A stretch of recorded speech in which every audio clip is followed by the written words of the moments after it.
În permanență am combinat curiozitatea pentru comportamentul uman cu pasiunea pentru interpretarea cifrelor.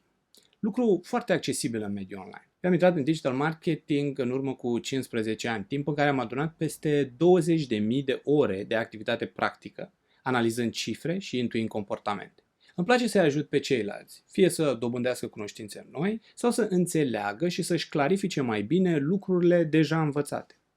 Mi-am dorit întotdeauna să împărtășesc din experiențele pe care le-am trăit, așa că m-am certificat ca trainer în 2011 și de atunci am susținut și mai multe workshop-uri și prezentări. Îmi place să fiu mereu aproape de mediul universitar.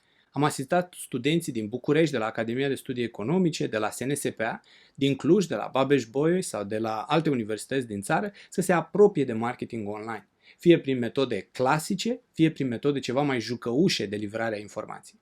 De exemplu, am creat un board game, Click Planners, împreună cu echipa, pentru a ușura înțelegerea modelului de achiziție Generalized Second Price Bidding folosit în pay-per-click marketing. Așa că, prin intermediul programelor online, seminarilor, workshopurilor și evenimentelor, atât despre e-commerce, cât și cele din industria digitală sau tehnologie, am vorbit la mulți oameni din Europa Centrală și de Est. Ca și formarea academică, sunt licențiată în psihologie și sociologie, iar în ultimul deceniu am fondat agenția Web Digital și startup-ul de tehnologie RiffGig.